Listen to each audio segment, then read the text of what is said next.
forum called eWealth?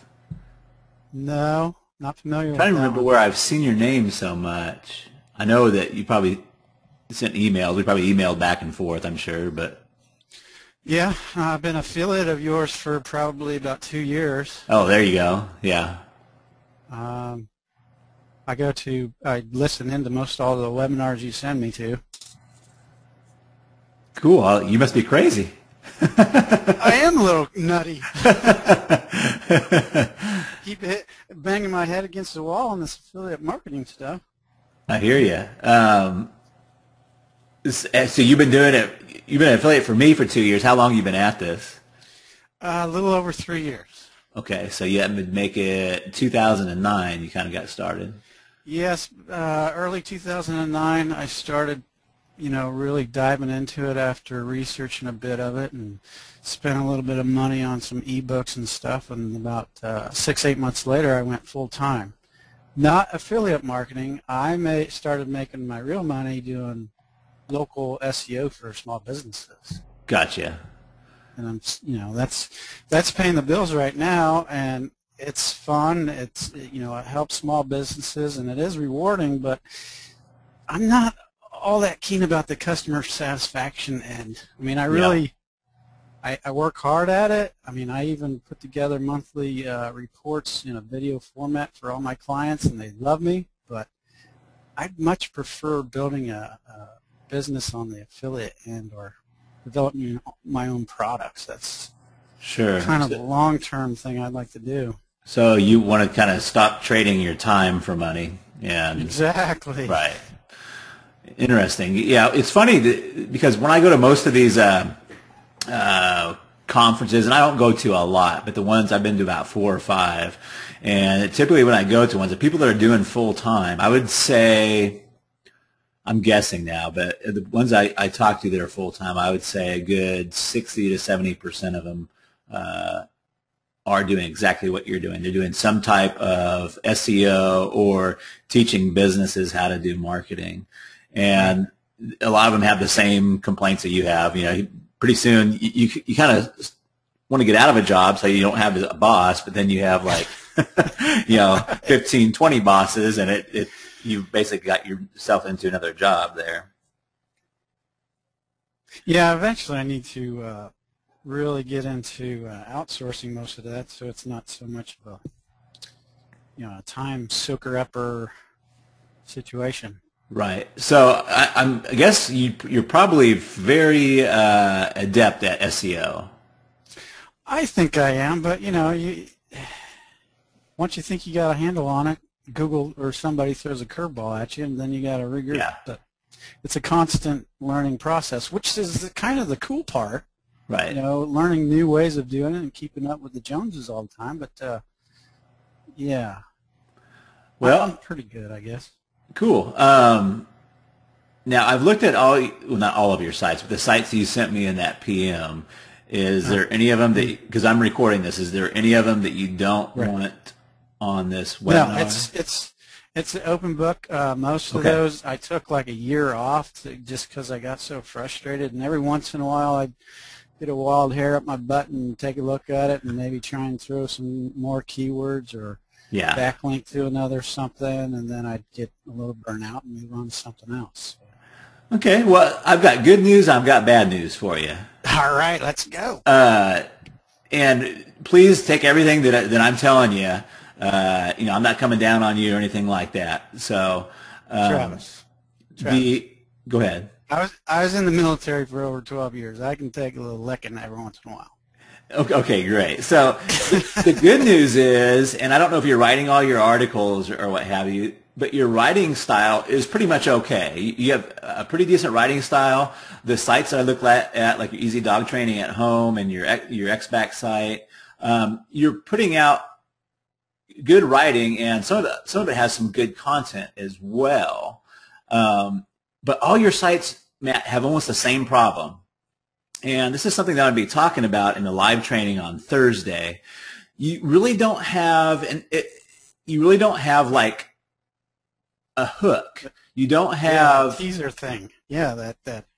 And you don't have any plot to a story. It's like trying to read a book that doesn't really have a plot to it. The writing can be really great, but you're going to kind of lose interest and you're not going to take any action. You're not going to keep reading further if you don't start seeing a point to it.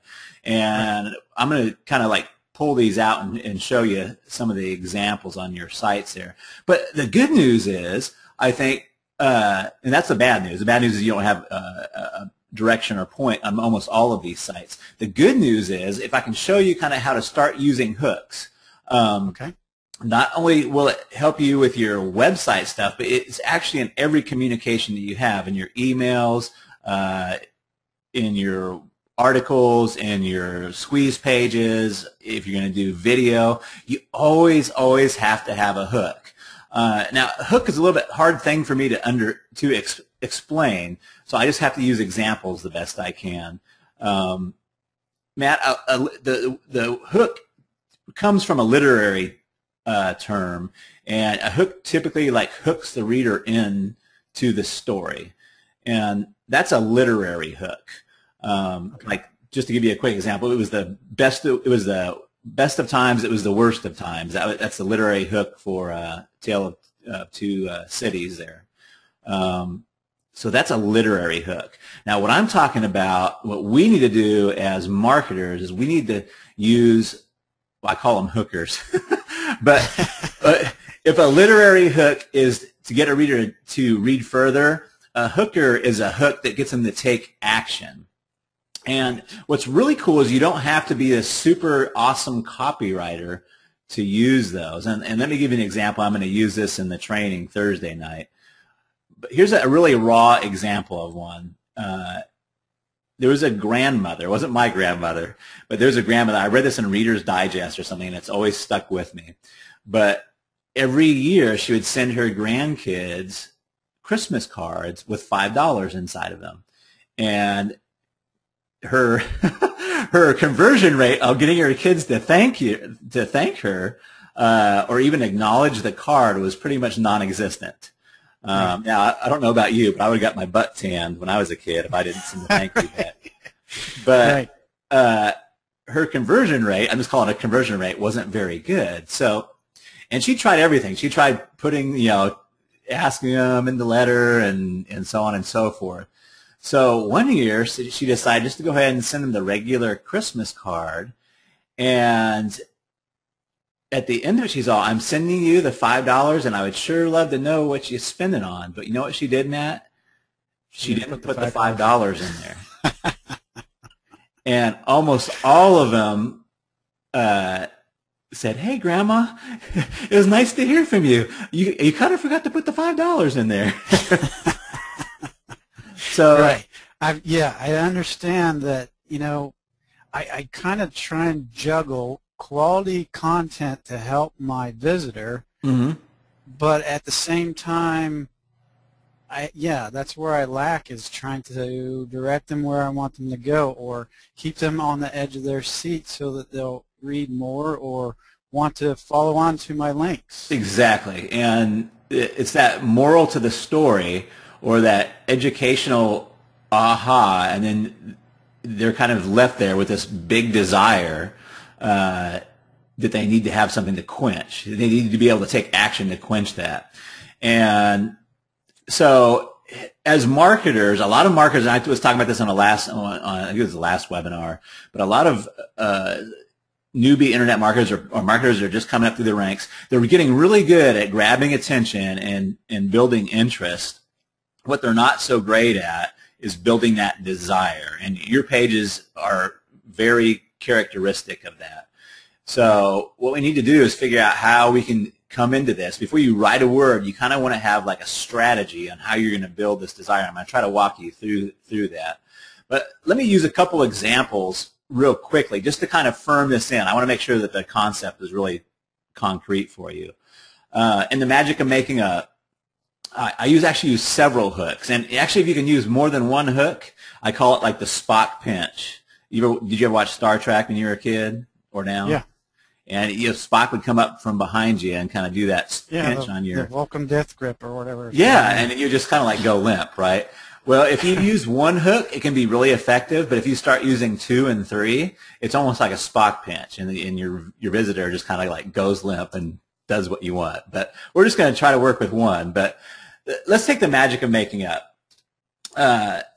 One of the big hooks that I use in there is I happen to know that folks coming to that page have probably already tried to do several things to save their relationship, and they probably failed at it. Either they texted too much, they emailed too much, or they got in their face too much, or were kind of needy, so on and so forth. So I know that they begging, right. Right. So I know that they've already taken those steps. I also know that what they need more than anything else is a friendly ear and an empathetic ear to talk to. So I kind of combine all of those things. But the real big hook, Matt, is I kind of pace all that. And I say, okay, if you've already made these mistakes, here's how you can kind of get back to neutral. And I bring in the opening move letter, and I talk to them about the letter, how they want to agree with the breakup, and they actually want to go in and handwrite this letter, if at all possible, and give that to them to start the process. Right. I thought that was fantastic, and that's I developed a whole campaign around how to write a heartfelt apology letter to, your partner. Right. And what's the cliffhanger there, Matt? Do you get the hook there? I guess I'm losing it. Okay. So imagine now, just imagine that you're that person. He said, oh, this is a really great idea. And either one of two things are going to happen. You're going to imagine yourself giving that letter and then imagining them how they might respond. Right. And then you're going to say, oh, but now what do I do?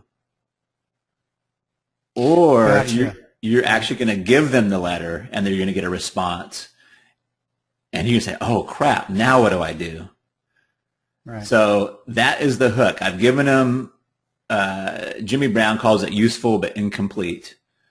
But I've given them this idea, and I've given them this tool that they can use, but it's not complete all on its own. So I've kind of given them that. You see, I've kind of like not put the $5 in there.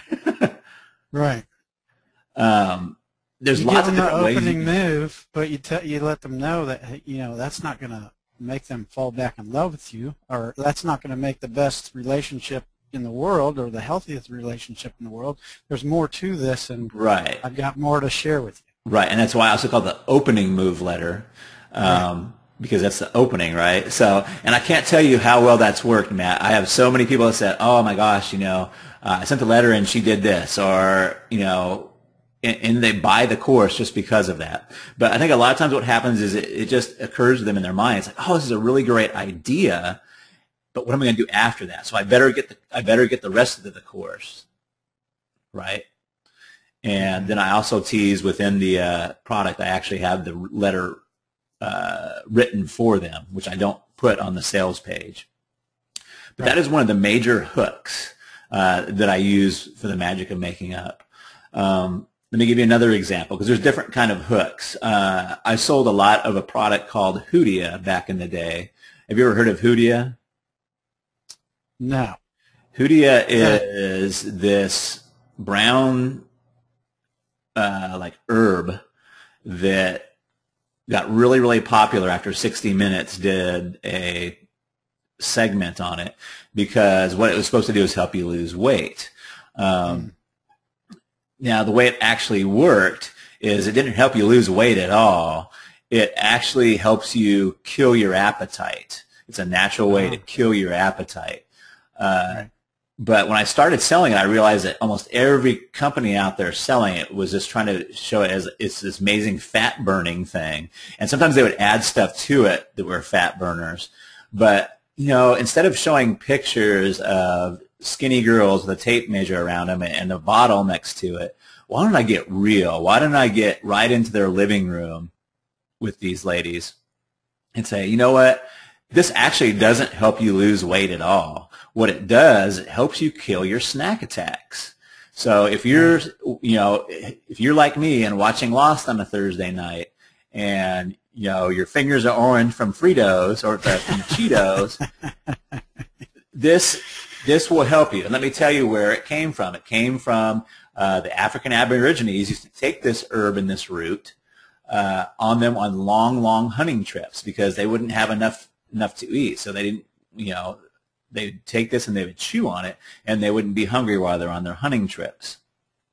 Now, here's the thing. This comes from Africa, and it is extremely expensive to import and to bring over, and to actually get the appetite suppressant qualities of this hoodia, it's very expensive. So I was actually countering an objection I was already going to have to the expense of the hoodia itself, because it was like $59 a bottle. Now, what I did was I said, you can actually go out and find it cheaper. I said, but be careful, and I actually showed a picture of the bottle. The hoodia that's actually going to work for you is certified, and it's certified by this. I can't remember all the details, but it's actually certified, and I showed the certification. So no matter where you want to buy it from, there's actually very few places that you can buy that have this certification, but no matter where you buy it from, you want to make sure that it has this certification label on there. And then I said, if you want to get it through me, here's a link right here, and it's certified. You can go through there, and you can see that it's certified. And, unlike all the other shysters out there, this is not going to help you burn off pounds, but if you have trouble with snack attacks, this will help you. And I actually had the bottle, used it myself, so I knew it would help. But that was my hook and my angle there. Right. See, you have that uncanny knack to take people's fears or questions or, concerns and use it to sell to them. And that's... Well, I'm not sure it's an uncanny knack. What I'm going to do is, what I'm hoping to do today is show you, how you can find out what they're thinking, and then use that to tie into your hooks. Because that's all I really do. I do my research first, and sometimes I don't find a good hook. An example is, this hook actually worked really well, but it was a Little Giant Ladder. I don't know if you've ever seen that advertised or not, but yeah, I've heard you talk about those things weigh like 50 or 60 pounds, and the only really good hook that I could find was that when I was offering the shipping. Yeah, when I was offering the product through CJ, I'd get free shipping. Now, instead of just saying, "Hey, you get free shipping," I kind of brought them into the fold and said, "Hey, you can imagine if this ladder weighs 70 pounds, what your shipping is going to cost." And if I was smarter, I probably would have went to the U.S. Postal site and actually taken a screenshot of what shipping would have cost, but I didn't do that. I just said, if you order through the link on this page, you're going to be able to get free shipping.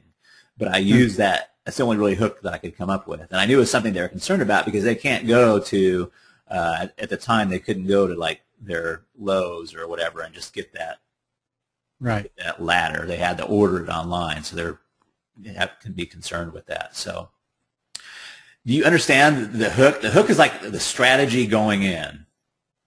Does that make sense? Yes. Yes, I think that I grasped that concept fairly well. It's getting it down on the page and converting them or drawing them in and keeping them on the edge of the seat type of situation. Perfect. And you don't have to be this fabulous copywriter. You just have to kind of know what they're thinking. So let's take a look at one of your sites here, Matt. Can you see my screen okay? Yeah. Okay. So this is your dog training site. And I can tell that, I think you said you had done some dog training actually for people at one point? Yes. So I can tell you really knew a lot about the dog training and stuff. Did you write these articles yourself? Yes, I did. Majority, I'd say 80% of them I wrote, and then the other 20 I got from, the vendor and rewrote them myself. Gotcha. Okay. So this is pretty typical, and I'm not coming down on you, but this is pretty typical of what I see on a lot of folks' site. They have some good content in there. You have good alternatives for him to her to chew on, go to a shopping spree, so on and so forth. But it's not really strategic on where it's leading them.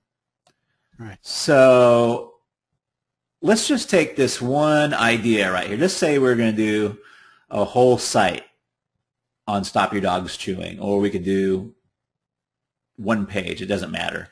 But let's kind of see what kind of conversations they're having. And Matt, with technology these days, it is so much easier to do right now. So one of the things that I like to do is go to our regular old Google AdWords keyword tool, or we can go to just the Google front page itself, and if you go to these more search tools, you can do related searches.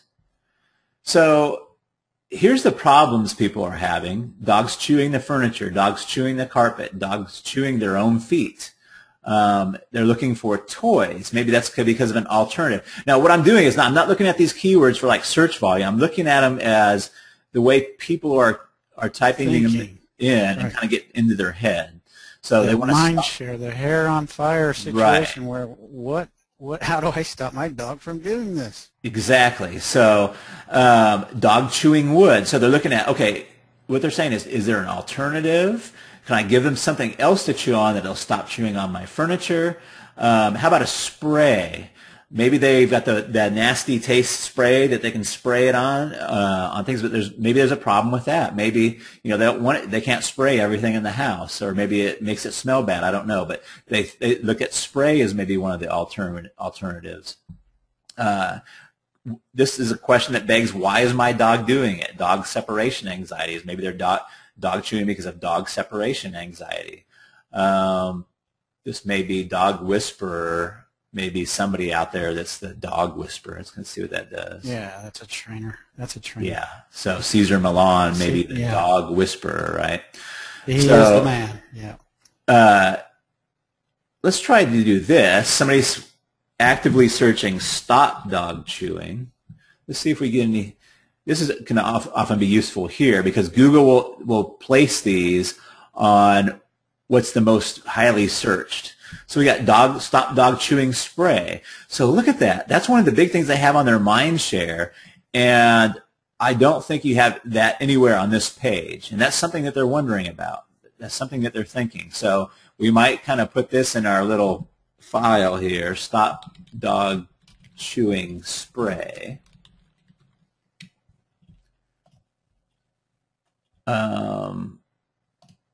I very often get lost where I'm at, so. It's okay, I do the same thing. But it looks like one of the big things that's really frustrating is furniture and carpet. So furniture, carpet. And the reason I'm using this site is because I don't know a whole lot about it. I thought about using your XBAC site, but I thought it'd be more helpful if I kind of walked along this process with you, with me not knowing a whole lot about it. That makes sense. Okay, so I can already tell I've watched you do this several times, and I kind of get it, but I just realized that I'm doing it the opposite direction. I take the product, gather up keywords, and trying to understand the market that way, and try and kind of go backwards. Work from the product back to the customer instead of trying to. Right. And you can do that. It takes a little more experience, though, because then you have to say, okay, well, who's really buying this?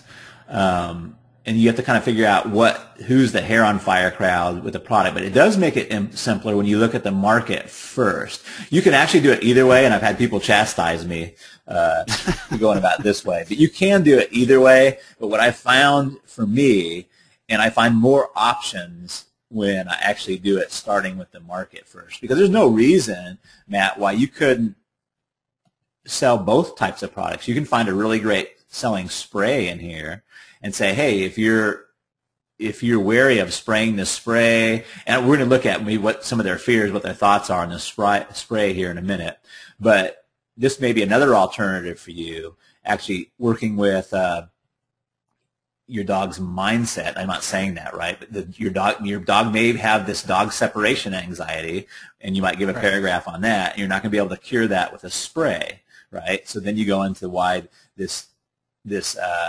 ebook may be the best solution for them. Does that make sense? Targeting more than one product on one page? Uh-huh. Okay. Yeah, because that's what they're already thinking anyways, right? Gotcha. And by and large, it looks like, this is the first informational one here. Well, this one, dog chewing wood, dog chewing problem. This is the first informational one right here. But when we go stop dog chewing, the very big ones they're looking at is spray. Physical. That's what they're thinking. And then furniture, shoes, carpet, bed, wires, paws, feet, leash. So a stop dog chewing. But this is by and large the big thing. This is what your market already thinks is the solution. So you're kind of working against your market. The desire is already there, is what I'm saying. Does that make sense? Yeah, I was looking at it more of the actual dog training, helping the owner train the dog not to do that when they're looking for the easy fix, just spray and it will stop. Right, and I'm not saying that you can't lead them further on into that, but you might want to have those. You'll probably make a lot of money on these stop dog chewing sprays if you can find a good one. Gotcha. That's just what it appears to me right off the bat. No, I'm totally with you. I'm totally seeing what you're talking about. So part of being a great affiliate is matching the right offers with the right people, and a lot of that is by not reinventing the wheel. It's easier to tap into already existing desire than to try to create new desire. I was doing some coaching with a guy who's a really brilliant marketer, and on his own right, and he was trying to sell acne ebooks to teenagers, basically. I'm like, dude, they don't want ebooks, man. They want proactive. They want something they can put on their skin. And he's like, I know, but I think my copy's good enough. I can convince him. I'm like, dude, you've got like billions of dollars being spent on TV advertising and P. Diddy and Jessica Simpson and telling them that proactive, something that they put on their faces away. It's going to be really, really hard to convince them in a one-page landing page that's not the way. Right. So I'm just looking at what the market's telling me. So let's go to the regular old boring Google AdWords keyword tool and see if it tells us anything different. AdWords keyword tool. And again, I don't use this at this stage in the market to gauge, like search phrases and stuff. I'm just looking at to see what the conversation is that they're having in their head. So let's just start with dog chewing. And I can almost never read these. William RSUPDFN.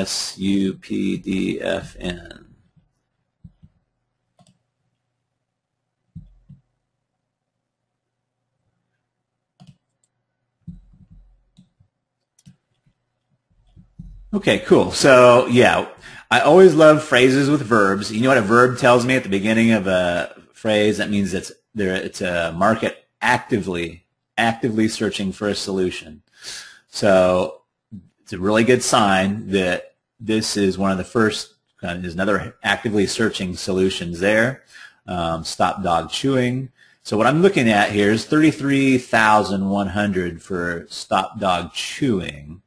And I'm wondering where the sprays come in.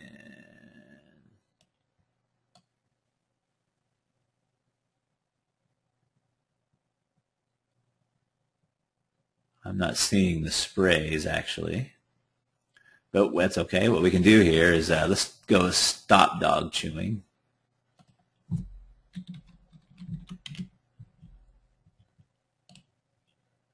And what I'm looking for is I'm just looking for the angle. What angle am I going to take? What's my hook going to be for this? And how can I serve this market? Because I do want to put good content in there because that's key. And I have this saying that new ideas want to have babies. So when you give somebody a new idea, it automatically gives them this kind of like aha moment, what I call a braingasm, and they want to continue with that. They want to get, they want those ideas to spawn. So, how to stop dog from chewing, stop dog from chewing. This is actually, look at this. You could probably do a whole site on just stop dogs chewing. Right, yeah. Stop dog chewing, stop dog chewing. I'm looking for that spray, which I'm not seeing. Let's just type it in there.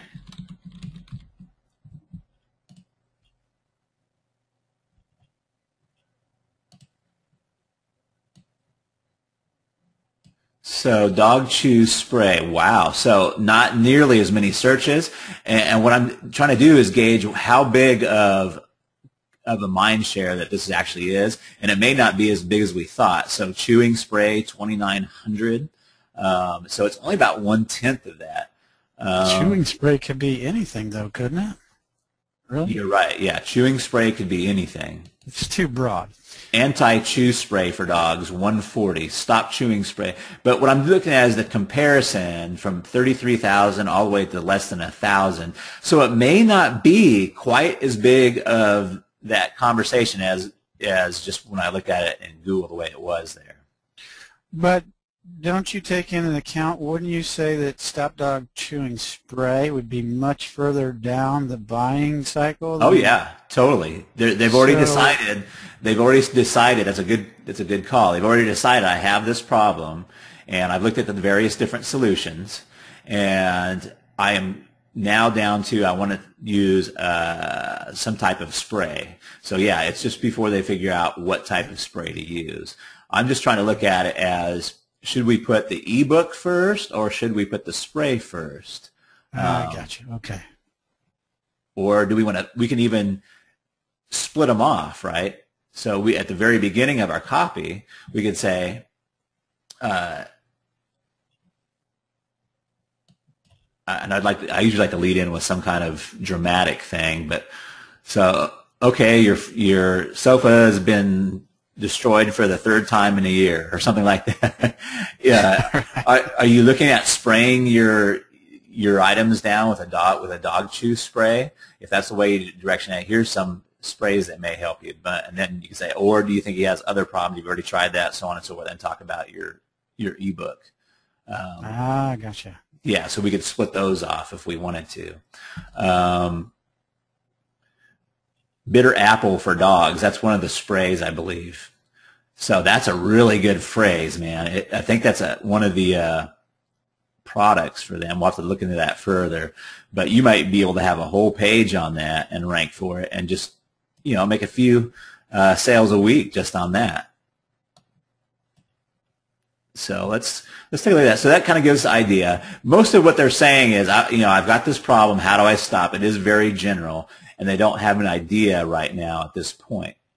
So I would think that we'd probably want to cover both of these, your behavioral solution as well as a simple solution just like the spray.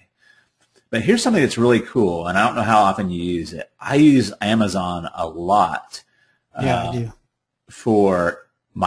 They almost write your copy for you in a lot of them. Yeah, you're right.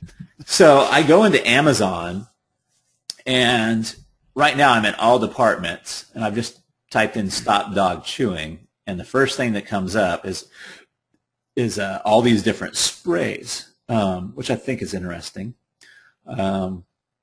And one Kindle ebook with one review. Looks like there's 42 items in books. We're going to take a look at those here in a minute, but I just want to get kind of an idea of what they're looking at here. And I'm looking at how many reviews these have, too. Granix's Bitter Apple. Remember we were talking about that Bitter Apple? Bitter Apple, and it's got 114 reviews, yeah. Exactly. Now, unfortunately, it's only $12.42, so you're not going to break the bank on that sucker. Make like a nickel off sale. Yeah, but so let's see what these reviews say. I don't know why it's showing like that.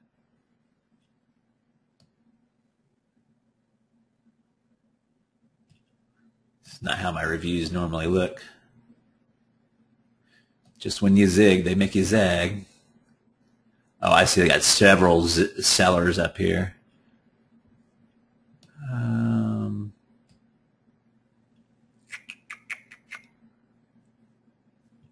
Let's return to product info. Maybe we can get a better idea that way. 114 customer reviews. There we go. There we go. Okay, so one of the first things I do is look at the most helpful review and just see what they said. It says 52 out of 52 people found this following review helpful. We have 7 cats who are happy when we bought a new couch and love sleep for them to destroy. Even though we have several cat scratches, they They chose the new furniture, yeah. Now I don't have to cover them up when I leave home, and I can enjoy looking at our furniture. So I'm almost wondering if maybe one of the triggers that gets people really serious about this is when they go out and buy new furniture. Okay, so that may be one of the triggers. It may also turn out to be a really great keyword. Right. Sprayed all around the bottom and up the sides of both, and now no more scratching. Okay, so they're not talking about anything. We'll never be without this wonderful product, which came in gallon jugs. It doesn't smell like apples, and I didn't notice any fragrance, but the cats did. Okay, so, you know, I would have to think that if I got a brand new sofa, that I'm going to be worried about spraying this stuff all over it. So one of the things you can do, or the smell itself, right? Right. So one of the things I can do is, if you haven't bought the product, obviously you don't want to lie, but you can say, out of the reviews that I looked at, not, you know, everybody said that they couldn't smell it. Now we want to kind of keep reading through these, and that's perfectly legit to say in your copy, right? You say, I looked at a lot of the reviews on these, and nobody could smell the. It said it doesn't smell like apples, and they didn't notice any fragrance, but their cats did. You can even quote that, right? So you can use that in your copy. Here's 36 out of 36 people found the review helpful. This has worked like a charm for 2 retriever puppies we've had. So puppies may be a good way. And again, I really don't have a lot of, I'm just trying to get ideas for a hook on how we're going to do this. It doesn't stain, okay? So it doesn't stain. So people are finding this useful. That's a concern that they have, right? So it doesn't stain.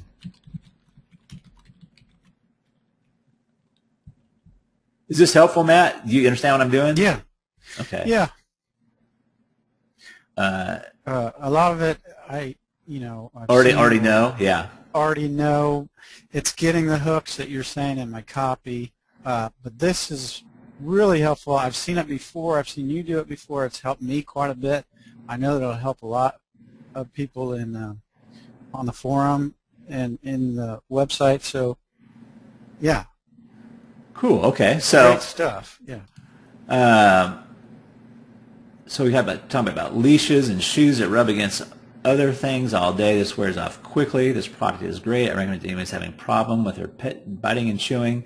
Okay, so these are all the positive ones. I'm wondering if we can find the negative ones now. We got 21 1-star ratings. So let's see what they're saying.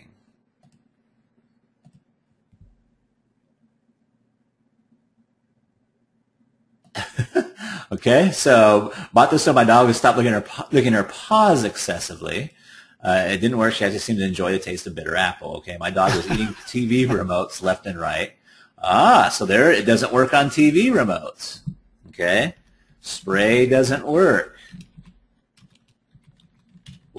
I see where you're going with that. Yeah, remotes. It's a good way to steer your visitor if they have that problem. That look, exactly. This isn't going to work.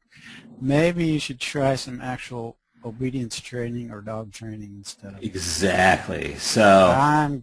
Yeah. There's the aha moment.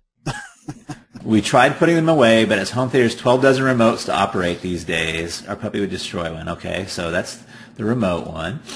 For anyone who's used this and gotten good reviews, please tell us how. I think our dog actually likes the taste and chews more where sprayed. If I'm using it wrong, please tell me.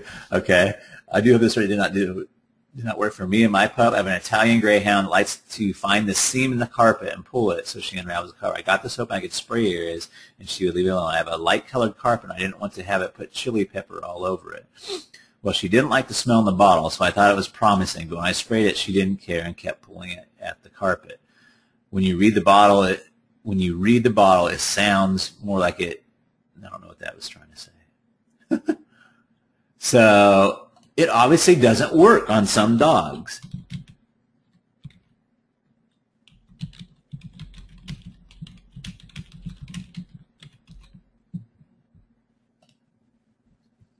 Yeah, I'm already starting to get an idea where you could target that audience right there that's already tried the spray. Yeah. Frustrated. Exactly. That's not working. Now what the heck do I do? Our dog bites and licks her paws and fur. Okay, so there's a lot of biting paws seems to bother people. Biting paws, mini reviews on sprays that says it doesn't work.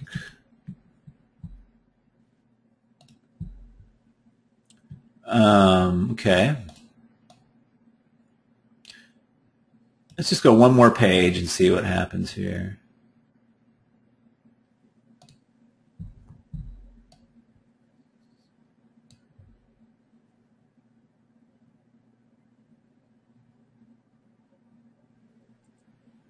He sniffs it longer. Okay, about the spray. I hope my cat's are eating plants and killing him. They were telling him that so eating plants may not be so great to spray on your plants. So yeah, there's quite a bit of evidence that somebody coming, it may not work for them.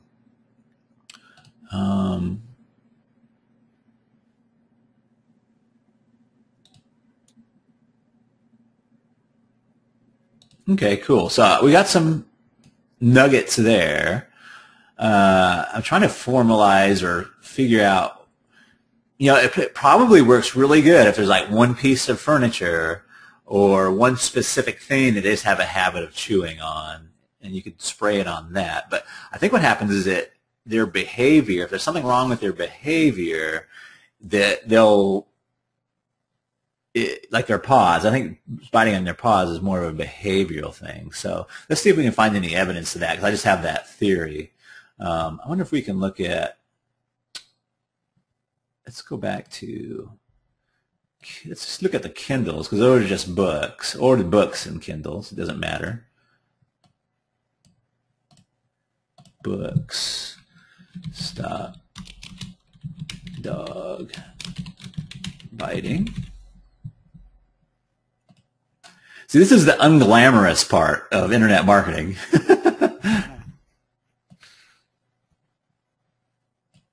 So let's sort by. Sometimes I get into this and I get excited and I start drilling down, getting all this information. Then, my eyes start to glass over, and then I lose focus. And okay, so what I've done here is just sort it by popularity. And it's kind of interesting. There's stop puppy biting, dog aggression, dog obedience training, with one customer review. Stop dog aggression.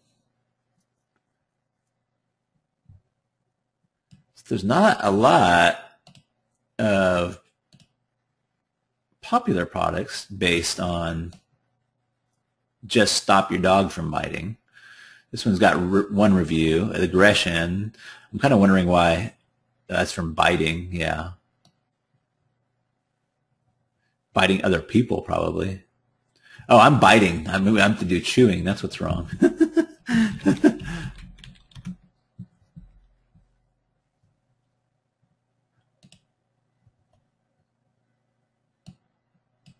My practical guide to resource guarding in dogs.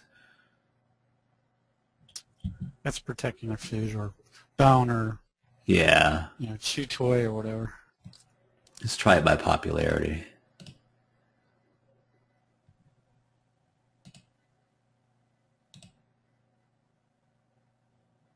Yeah, so that might be a really good topic to write a Kindle ebook on, is stopping dog chewing, right? Talk about the sprays and what sprays work for and what they don't work for. That one's only got one review. So let's go to Google again. And here's my other secret weapon that I like. And you've probably seen me do this before too, is going to the forums. And there's probably not specifically a stop dog chewing forum, but there's probably lots of dog forums where they can talk about that trouble. Put a stop to your dog or puppy's chewing. Okay. You seen me use the forums before? Oh, yeah.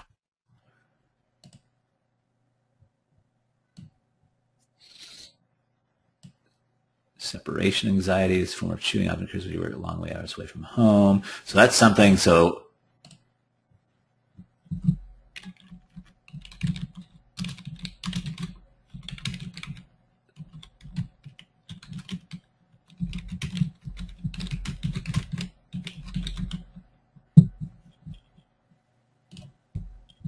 okay. He's going right in. Dog chewing prevention is your best stop. Puppy proof your home. Providing dog food, tasty treats. It's just how to stop dog chewing problems. Cayenne pepper. Pet beds. Okay. Let's see if I can find a real forum. United Dogs.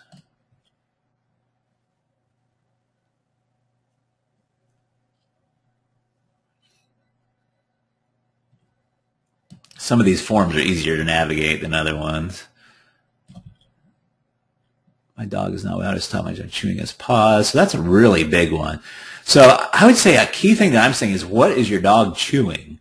And I would definitely think you're going to have to, for maximum conversion, you're going to have to branch off from that. So I'm automatically saying, okay, you'd say something like, hey, thanks for visiting. So I can help you better with your dog chewing problems. What is your dog chewing? And then I would probably have hyperlinks to those pages. So do you have problems with dog chewing his paws? Because that's a big one, right? Yeah. Or is your dog chewing the furniture? Because that's what they're showing in the searches. And then you could start with furniture. Is your dog chewing TV remotes? So you'd have a separate page for each one of those. Have you tried the spray and it's still not working? Yeah, but you could even more intelligently address that. Sure. Because if they click on TV remotes, you might say, hey, a lot of folks try the spray, and the spray works really well for sofas. Or if they're just chewing like one item, but obviously you can't spray your remote. So what do you do now? Well, this is a behavioral problem, and you kind of got to hit the behavioral problem. And this is where it would help to know the product a little bit more. We have to go in there and figure out where the product comes in, and then give them a hook for the product. So we kind of want to figure out why their dog's chewing, tell them why, but then leave the how to figure that out with the book. That's where, yeah. I have I wouldn't say a moral dilemma, but more of I want to help. Right. And I want to gain their trust. Right. And that's one of the frustrating things that I know I run into is if I want the answer to a problem, of course I want to get it for free because I'm a cheapskate sometimes, but getting over that hump of teasing them, getting them all lathered up, and then say, well, if you really want the fix, go here. Well, you want to give them still good information. You still want to give them a really great idea. The same way like on the magic of making up. I've had lots of people tell me I sent that letter, and that letter is all that I needed. And it's still really great information. You do want to stop contacting. You do want to agree with the breakup. That's the first helpful advice that I could give them is you got to kind of like detach from the situation. So the same things apply here, and you already got a lot of this. The top reasons dogs, it's natural for dogs to chew. It passes the time if they're bored. So if they get bored, and what would you say the number one? And you did. And I don't know if you know the answer to this, but what's the number one reason dogs would chew stuff up? Mainly it's puppies, and when their teeth are growing, they just itch, and they have a natural. It's a natural thing to want to itch their teeth through chewing. Okay. And a lot of fixing that problem is just redirecting them to a suitable chew toy. Okay, so there's a whole other separation anxiety and mental thing that you have to tackle. But majority of the time, it's puppies. They've got new teeth, and they basically are growing into them, just like a baby. When they're teething, they want to have that, binky in their mouth. Right. Type of situation. So would it make sense that if we didn't give them like alternatives and teach them how to use those alternatives, that they do learn to chew other stuff, and then as they grow to be bigger dogs, it's going to be harder to get them to stop chewing that stuff. Right. So, I mean, that's really useful information there. Now, how do you get your dog to start chewing a different, a dog chew toy? What if he did, and that's the key, right? Yes. So that's kind of the angle and the hook. But I would definitely, with the search volume and stuff that we have here, and what it's telling us is we do kind of want to branch this off. So,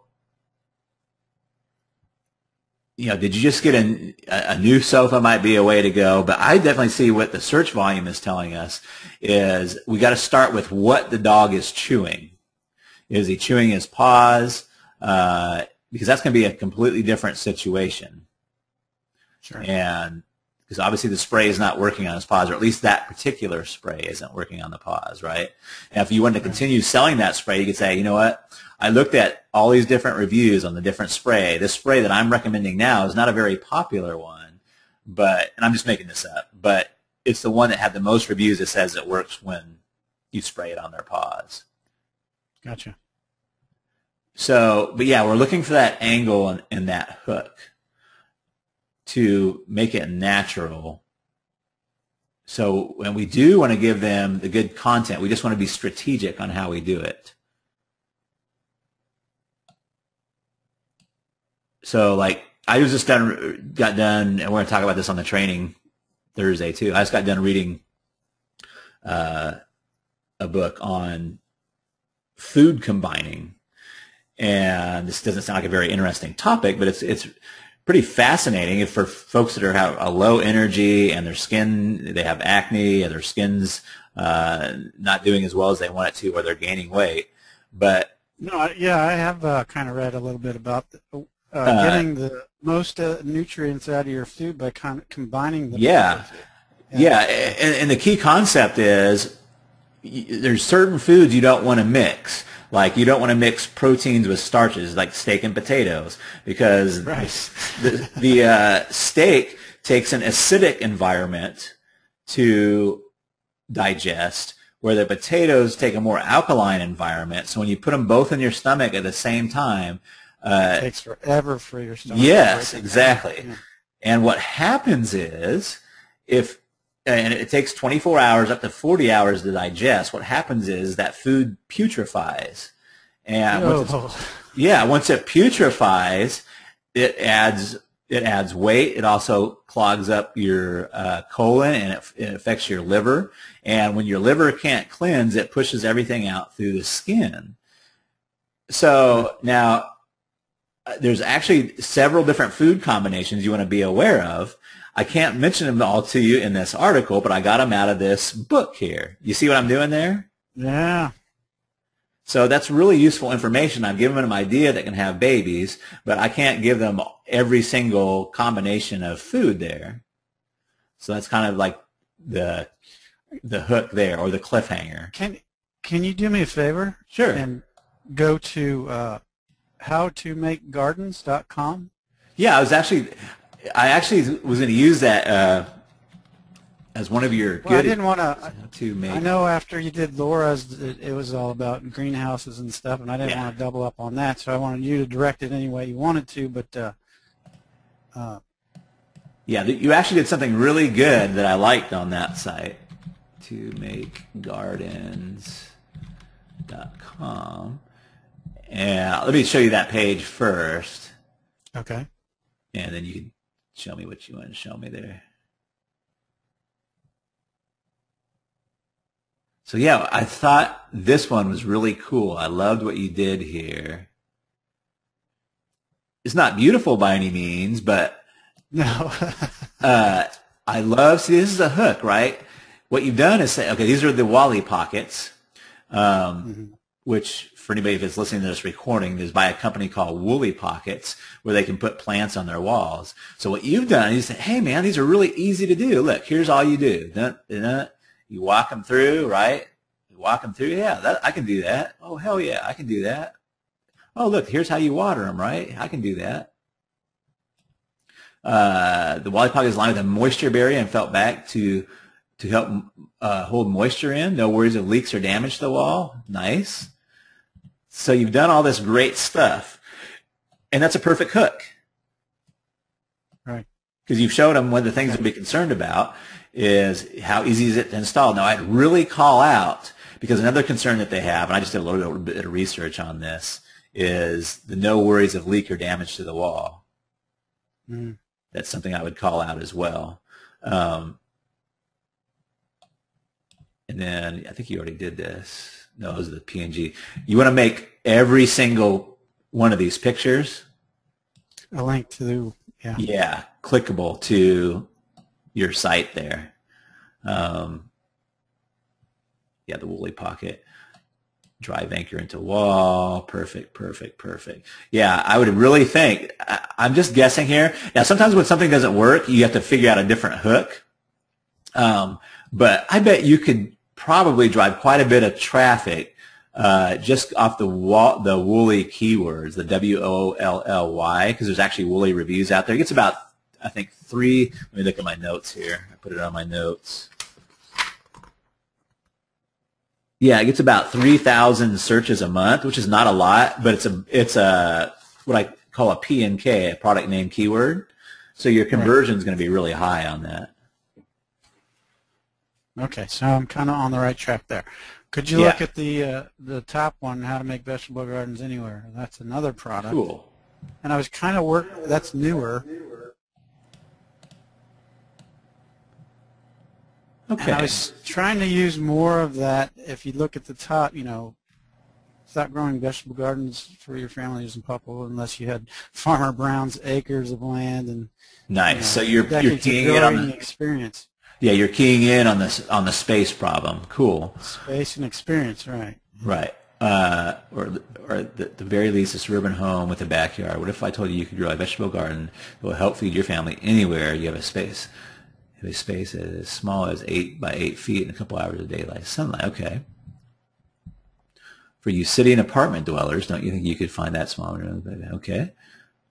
You say you don't have the time to watch over your garden, hate pulling weeds, nor do you have the money to buy all your materials. Okay. Well, if I could show you how to make the vegetable garden, a highly productive vegetable garden that you could feed your family year-round for next to nothing in a single weekend, and as little as a few minutes a week. Oh, and by the way, how would you also feel if your vegetable garden was all organic, free of pesticides? Okay. So you're keen on all those. If you're still reading, I'm glad you have your attention because you're about to learn just how easy it is. You may even grow more food than your family can eat, better tasting food than you buy from the supermarket. Cool. So do you think you'd have any problem giving away or selling the extra vegetables you did? Neighbors, corner stores, this could turn into quite a little. That's interesting, little piece of copy there. I've got so much, I can't sell it all. So if you went to a separate garden, it produces more vegetables, grow food, save a garden. Here's your bullet points. Jonathan White. I know a guy named Jonathan White, actually. Wonder if that's that same Jonathan White. I don't know. Environmental scientist and horticulturist created food for wealth. Eco-friendly vegetable garden. A little 8 minutes here. You buy a step by step. If you'd like to stay up to 5,000, let's eat healthier. Cool. So, yeah, you have the basic idea here. I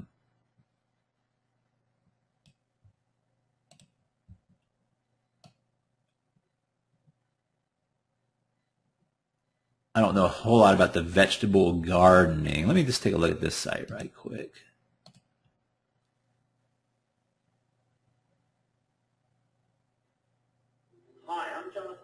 Hey, Jonathan.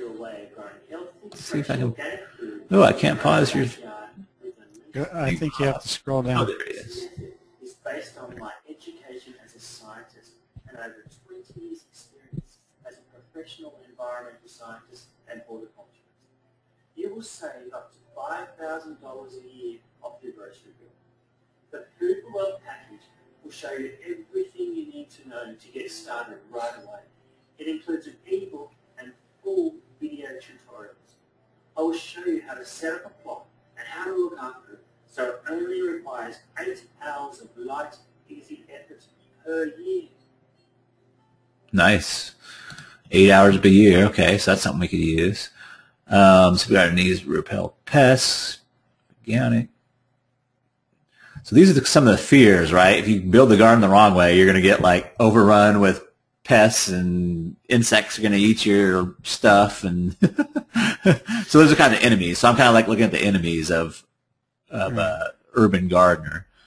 I just wanted to see if I was kind of on the right track. You are. Copy, you know, hitting the hot buttons, but not giving them all the answers to the problems. You are on the right track here. Food for wealth.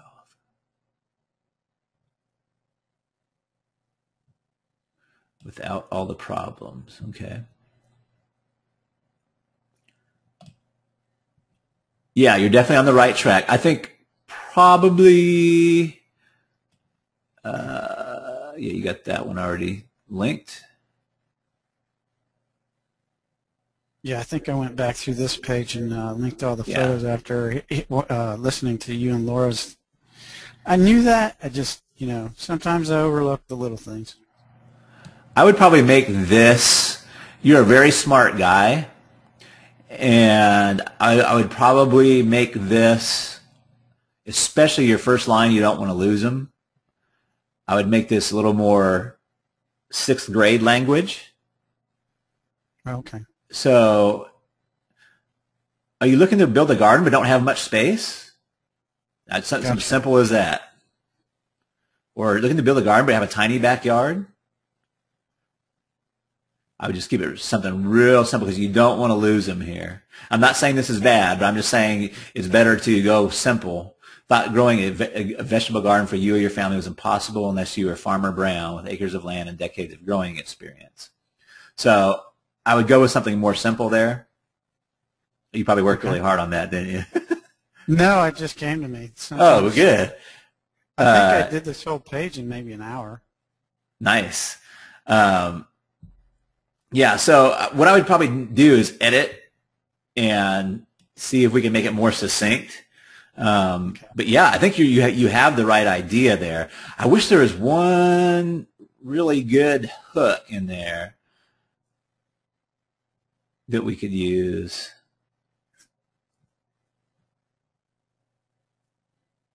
Give me a second to think here.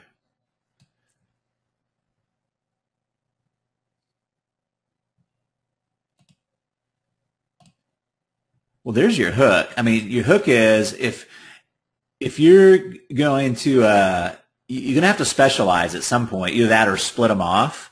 So what I would specialize in is that exactly the backyard thing. Look, if you have a small yard, or if you're trying to build, like if you're trying to build on a rooftop, you have to do your garden completely differently than you do a regular garden. You can't approach it the same way you would a regular garden. And then I would probably put in there like 1 or 2 big differences. And then that's your hook right there, I think. Okay. For you sitting in a park, don't you think you could find that small amount of... I would probably go ahead and drop some links too. What if I told you that you could grow a vegetable garden that will help feed your family anywhere? You have a space as small as 8 by 8 feet. So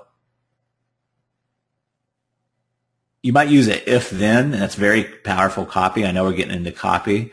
This is fine as it is. Just it may be more powerful to say. So you've let in. Are you trying to? Are you looking to build a garden but have only a tiny backyard? If you have at least 8 feet by 8 feet, then I can show you how to build. I can show you how to build a fabulous organic vegetable garden that won't take but a couple hours, but 8 hours a year to manage. Okay. Yeah, I'm telling you. Even if you live in the city and live in a tiny apartment, you just need 8 by 8 feet. And then you could even say if you're looking to build a bigger a regular vegetable garden, go here, go somewhere else, right? So, Well, in the product, he he has plans on how to make it from 8x8 and then expand it out to as much room as you have. okay, But it's all about the system and how gotcha. planting and low maintenance. Gotcha. So you might say, if you would like a bigger garden, I've got you covered there too. Just hang on. So, but yeah, I would probably go with the small space angle first. And then the big other ones are having time and how to do it right. I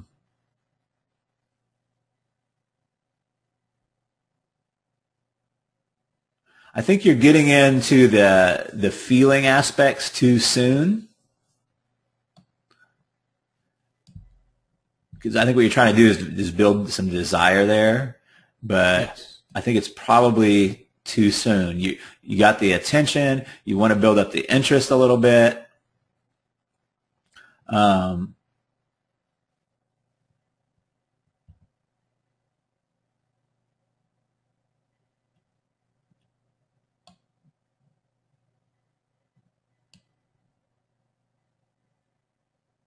Do you think you'd have any problem giving away or even selling the extra vegetables you go to your neighbors?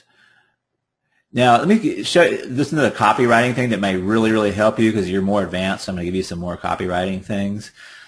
Open-ended questions that engage the imagination a lot of times will work a lot better than yes and no questions. Yeah, that paragraph was really... So you might ask, how fun would it be to give away or even sell the extra vegetables to your neighbor's corner store, restaurant, or Saturday market?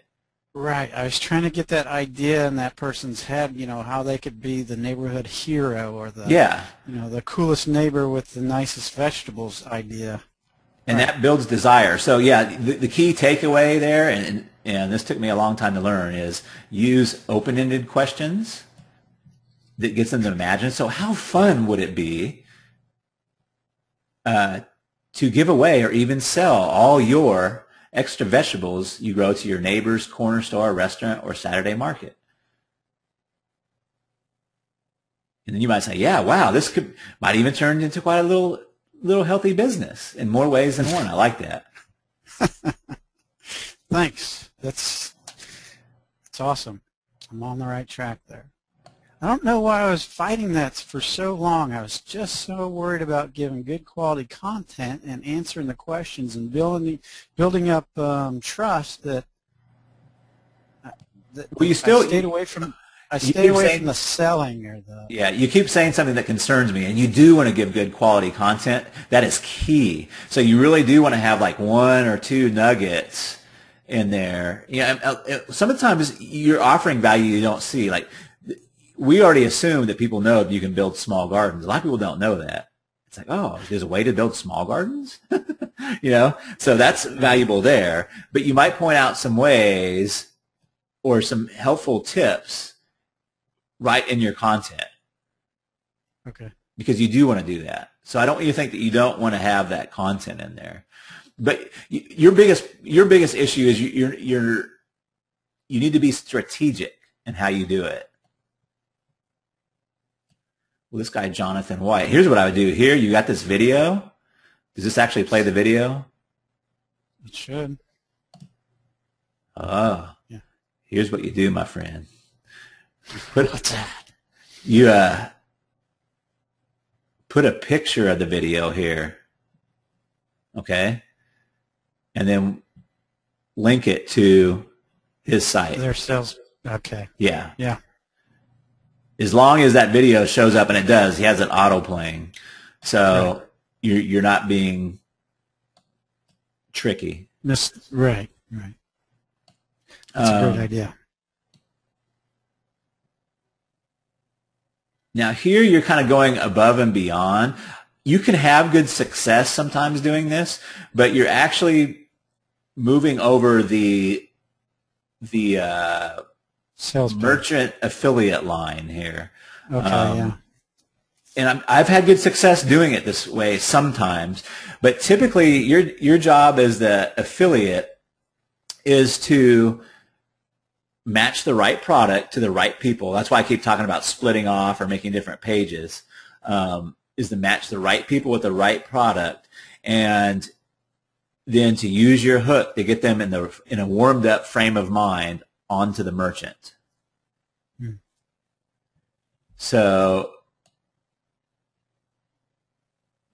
and here's another thing that I found that's way more powerful than trying to sell books, is to do this introduction to Jonathan White. He seems like a nice, affable guy, and he's put this little product together. Some of my best affiliates for Magic and Making Up, they never say that. They might say that I'm the author of it, but they introduce me, and they say, "Here's a guy I'd like you to meet. His name's T.W. Jackson, and he used to be a ex-Navy guy, and he's really good with people, and he's been helping folks put their relationships back together when there's only one trying. And he's got a video I'd like you to see. If you don't do anything else, watch the video. It's called the opening move video, and to get them to the site. So they're not actually selling the guide, but they're getting them warmed up to me and making the introduction. And that works with a lot of different stuff. You can't do like that on like Little Giant Ladder. Who are you going to introduce, right? You know. But when you have that ability to do that, it's definitely something worth trying to do. Okay. Yeah, I think this would be better to be saying, like the guarantee is better something to say really casually. So saying, hey, I love Jonathan White, and I love his little system he's developed for growing the maximum amount of organic vegetables in the minimum amount of space. But you know, for some reason, if it's not for you, he does offer you a 60-day money-back guarantee. You can download it, use it, and try it out for yourself. And if it doesn't work, then you know he doesn't want to keep your money. You know, we realize that everybody's yard is a little bit different, but I'm not sure that I would go to the whole thing of actually putting the certificate of guarantee there. You see what I'm saying? Okay. Yeah. And your testimonials. Now, if you use a testimonial, you could tease that too. So I'm totally hooked on the whole thing. I'm growing vegetables from seeding, watching them go. If it wasn't for the original inspiration I got from the whole concept of your low maintenance, minimal effort system of gardening, I can categorically assure you that I would never have started at all. Thank you very much for enriching me this way. My life was a new back to nature dimension. So what you could do is say, you know, what folks like best about Jonathan White is how he teaches them to grow this garden with minimal effort. Is what Peter said on his site. You can see what he said here, right? And then it gives you another opportunity to have them click through to your page. Ah, I gotcha. Yeah. Yeah, you've got the basics here.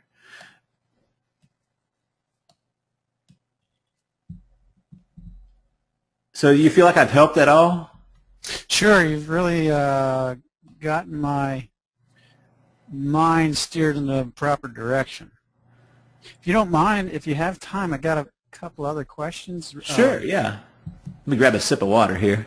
Go ahead, though. You mentioned before learning to fail fast.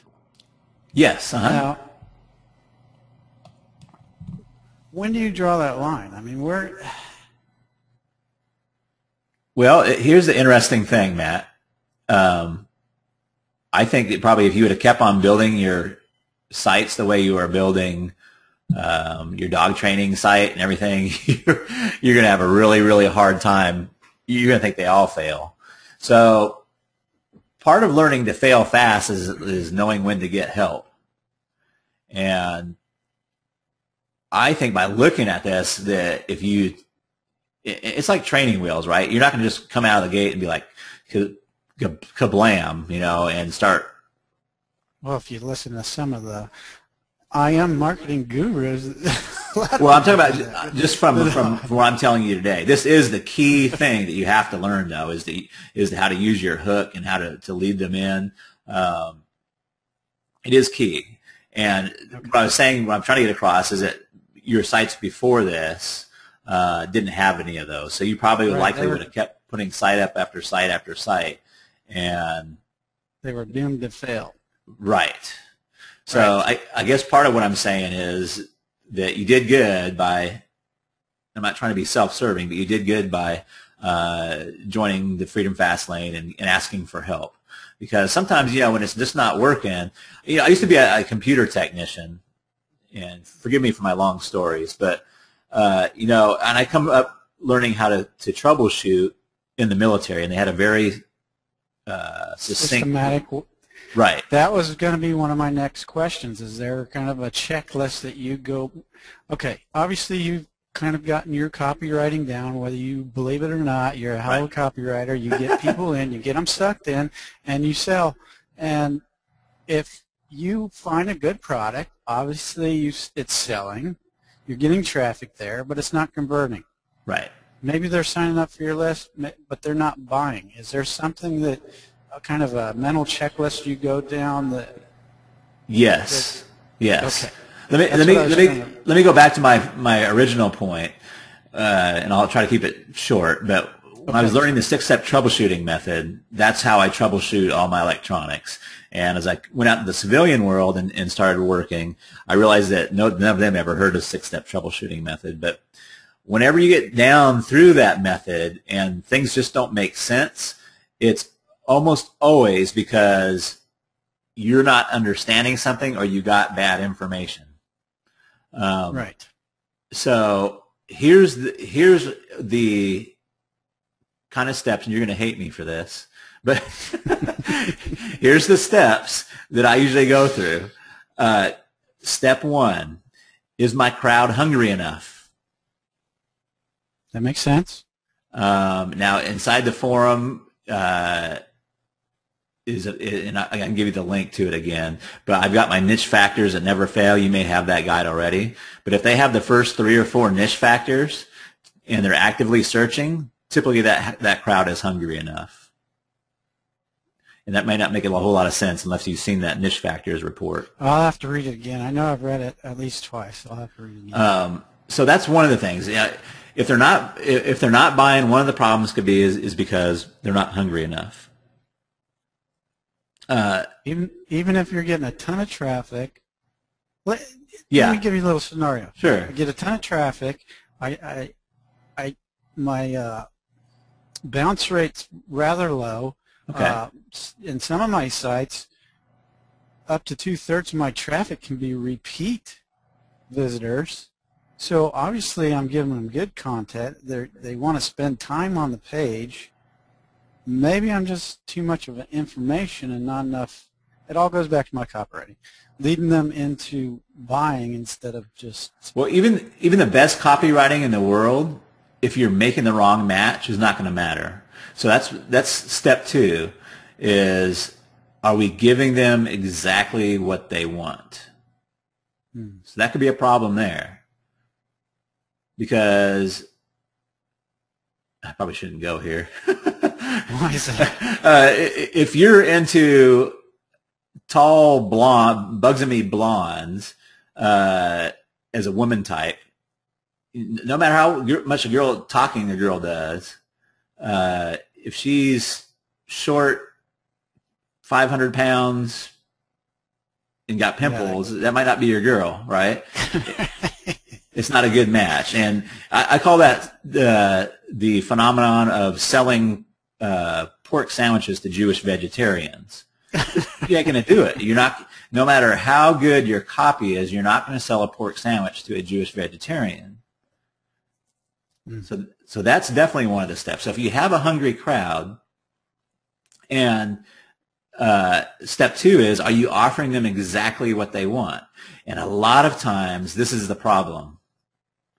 We're not in touch enough with the crowd to realize that we're not offering them what they want. Oh, I'm totally guilty of that. I know that I could do much more research and drill down to more emotional hot buttons. And the third one is, I always say, get in front of them and give it to them, but the timing has to be right. And this is where we get into the buying cycle. what you were talking about, the buying cycle. So someone that's coming to my site on how to stop your dog from chewing, that's really hard to get all that information on one page, right? And Right. they're at the beginning of the buying cycle. So what might be a better match than trying to convince them all on one page, what might be a better match is saying, hey, there's lots of reasons why dogs chew.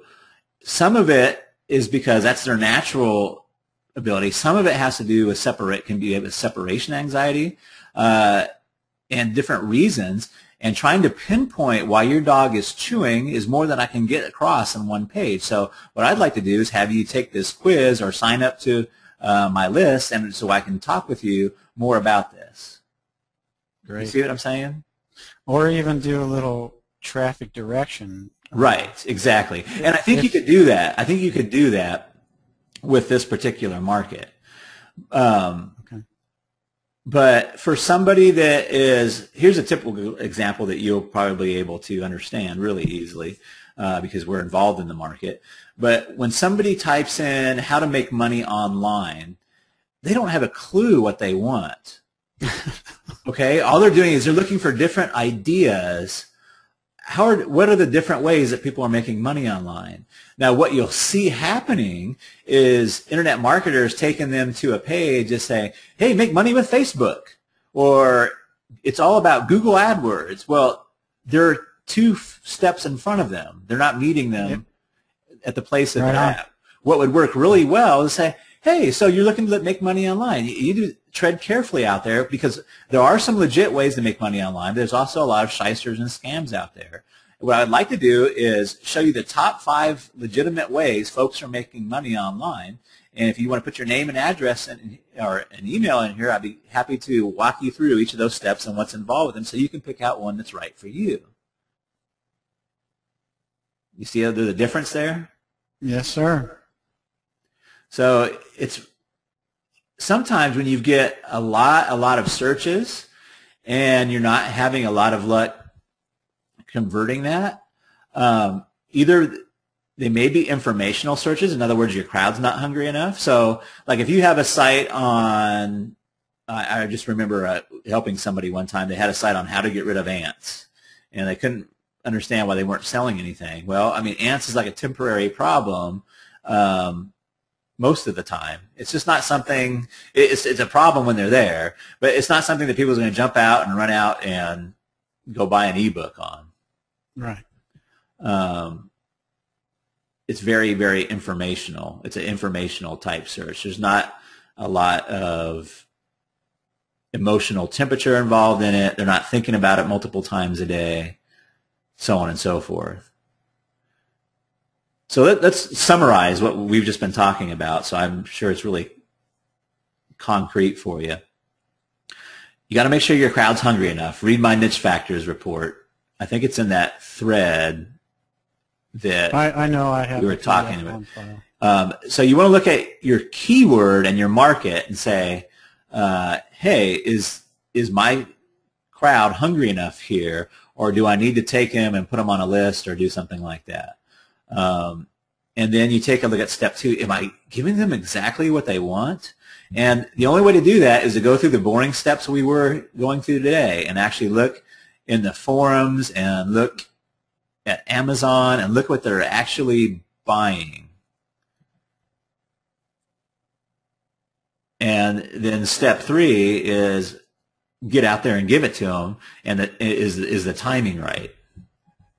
So get out there and give it to them, maybe put them on an opt-in list, or it may be to go ahead and get the sale. So like, here's one of the ideas I like is your Wally pockets here, your Woolly pockets. There's actually quite a few keywords that you could target with Wally and Woolly pockets. The nice thing about it is you probably won't need a lot of traffic to convert this, because if you're already typing in Woolly pockets or Wally pockets, you're pretty much convinced that's what you want. You just have a few questions like, are they going to stain my walls? How hard is it to install? And can I get a coupon code? Because when I go in here to, let's go back to Google. When I go to Woolly pocket, reviews, coupon code. So they're wanting to know if they can get it less expensively, DIY, do it yourself. So those are some of the big things that they're talking about there. I would think that you could probably, again, you're only going to make a few cents off of them, and I wouldn't spend an inordinate amount of time on there, but if you could do some keyword ranking for that one page on your Woolly Pockets, I think it would do a lot for a learning experience. I think it would convert really well. That's a late buying cycle keyword, right? Yeah. But you have to ask, are they hungry enough? Well, I mean, they've already got to this point where they're searching in Woolly Pockets, right? And they've probably got a new home. They want to make it look nice. They want to make it look inviting. So, yeah, it may be a little up in the air. So am I offering them what they're wanting? The Woolly Pockets, is there something else? It's pretty specific. So, yeah, I'm offering them what they want. And then your timing is showing them how they're doing it and covering a little bit of their objections. So I would think this would be a really converting page for anything to do with Woolly Pockets or Woolly Pockets. Gotcha. It's a good match all around, I think. And that was just kind of a spur of a moment, throw that page up type of thing. Yeah. I was just looking for content on vertical gardens, and I thought, well, how the heck do you install these anyway? And started. Yeah. Another thing, I just put that up in about an hour. So. Yeah, and you can do that. I know there's a lot of people making livings just off of P&Ks or product name keywords.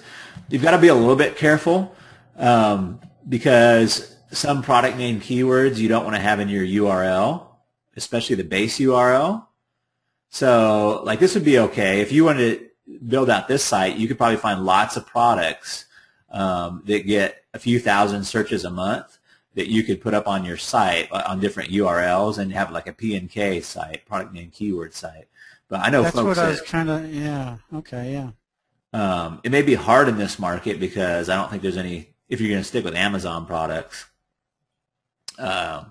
because you're not making a whole lot of dollars on them. For me personally, I'd probably want to get into a market that, if I was going to stick with Amazon, that had a little bit higher dollar ticket behind it. But hey, you know what? If you like this kind of site, and you can get it earning a few bucks, that's a nice piece of valuable real estate that you can sit on and sell it when you retire or whatever you want to do. Is that every month that it earns income is more and more valuable to you. But I wanted to get back to your question on when you should quit on a site. So what I typically do is I go through those three things. Is my crowd hungry enough? Am I offering them, double check, make sure I'm offering them the right thing. I may change the hook once or twice. So if my hook's not working, if I'm getting the traffic and they're just not clicking on my link, is another key thing. If they're not clicking on my link, obviously I'm either not giving them what they want or my hook's not working. If they are clicking on my links, if I have like 50-60% of the visitors clicking on my links, but they're still not buying, either I'm not warming up right or the vendor's failing at his job. I'm not making a good match to the vendor. But if I've got all those things in line, the next thing, my step 4 is go and find somebody I can get a second opinion from if the site's important to me. Okay. And you got to be careful who you ask, because I'm not trying to toot my own horn, but you want people that are people-centric and not site-centric, because what you get most of the time, if you just posted this in the forum, not to come down on people, but they're going to say, oh, I really don't like your header, I really don't like your font, and all those can add to your conversions or take away from your conversions. But typically, that's something that you worry about later on, brushing it up. Right, exactly. So when you start seeing some money coming in and some popcorn popping, then you go, oh, well, you know what? This header may not be the best header for a vertical garden. Maybe I can test that out. You're probably not even, well, I'm saying that wrong. are you using any? You're probably not at the point because you haven't had a lot of success with these sites where you're using any split test tools or anything like that, are you? On the XBAC, I split tested different headings for different articles.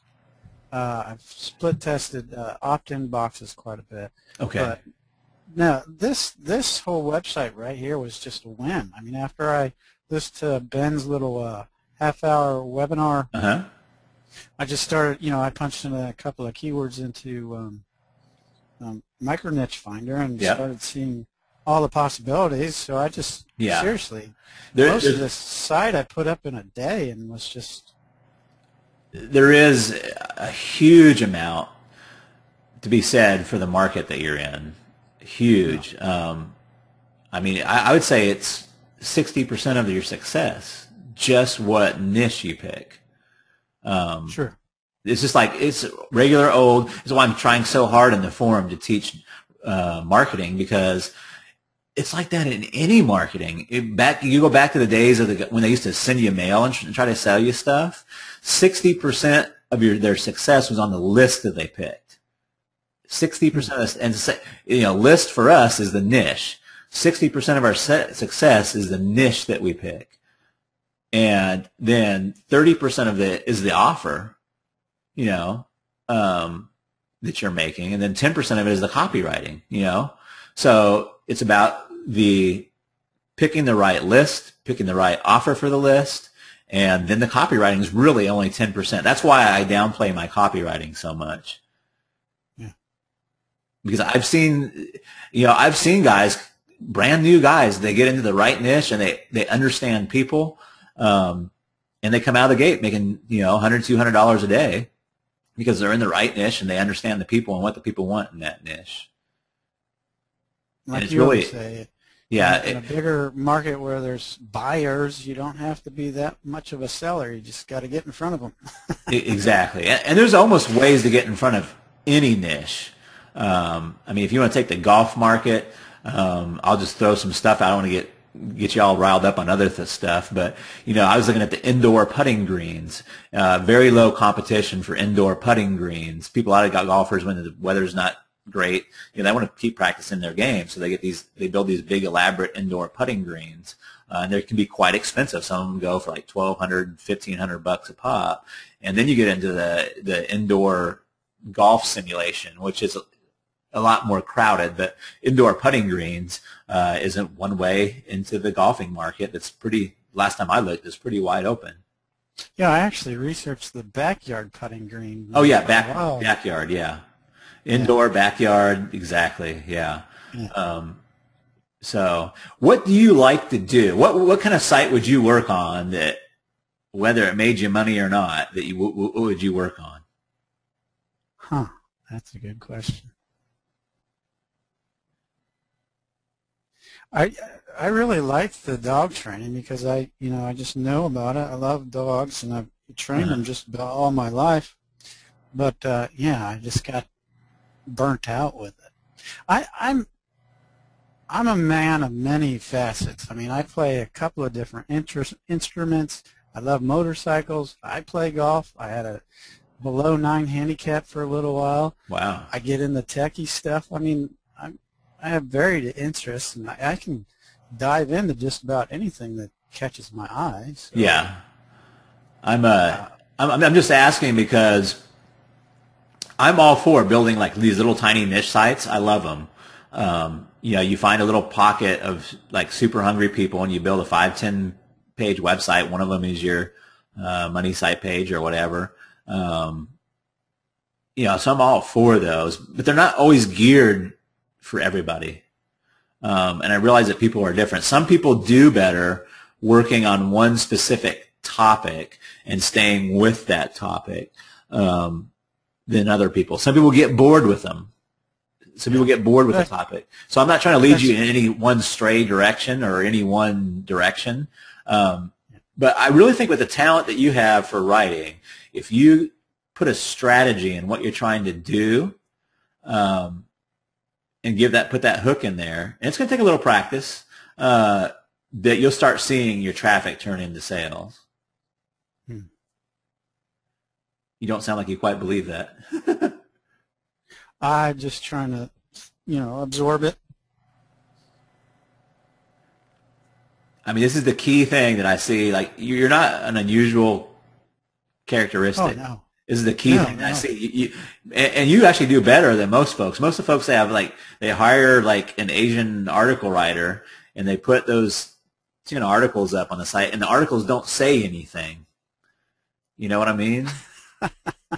And then they put links everywhere, but they never sell anything because it doesn't say anything.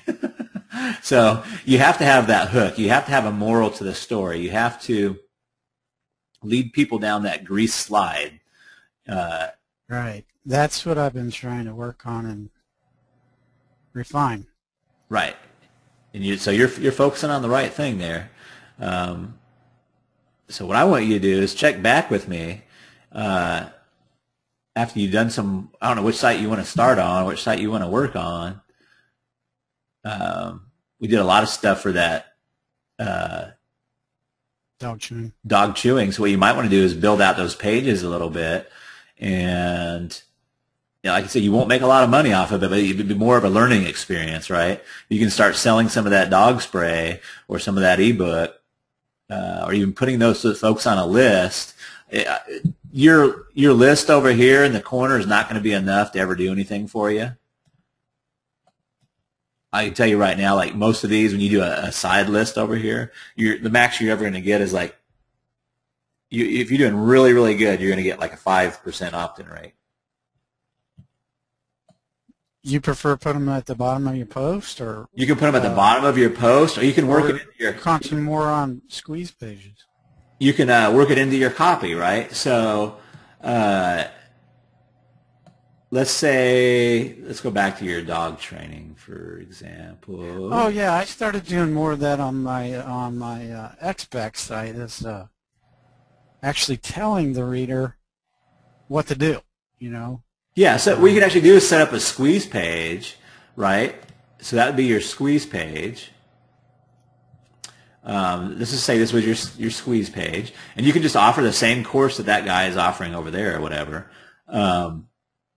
But so if they're reading through this article right here, you might say, you can get Jeff's free course here, and rather than sending them over to his site, send them over to your squeeze page. Does that make sense? Interrupt them before they get there. Right. So say, well, hey, this guy, Jonathan White, has developed a system will allow you to do just that. In fact, you can get a free, whatever he's offering there, a free 7-day course. You want to get his permission to do this and everything. And a lot of times they offer it for you. You get a free 7-day course here, and when they click here, then it takes them to your squeeze page, okay? Mm-hmm. And then they opt in, and then as soon as they opt in, then they get redirected over to his site. But now they're on your list. Did I lose you? No, I'm just trying to figure out how I'd work in my report for them. I guess with the first autoresponder, I would say, hey, thanks for signing up for my list. Just because you did, here's a bonus. Or, I mean, how do you entice them to sign up in your squeeze page? Well, let's go to his site. Because I've spent a lot of time and effort on other websites developing a bonus offer or, right. a free report. Or. Hi, I'm Jonathan. Hi, Jonathan. He's got a nice voice. I thought he had something going on.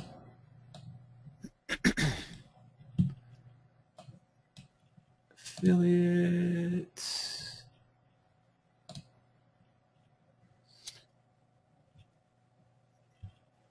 I don't remember seeing a... So it's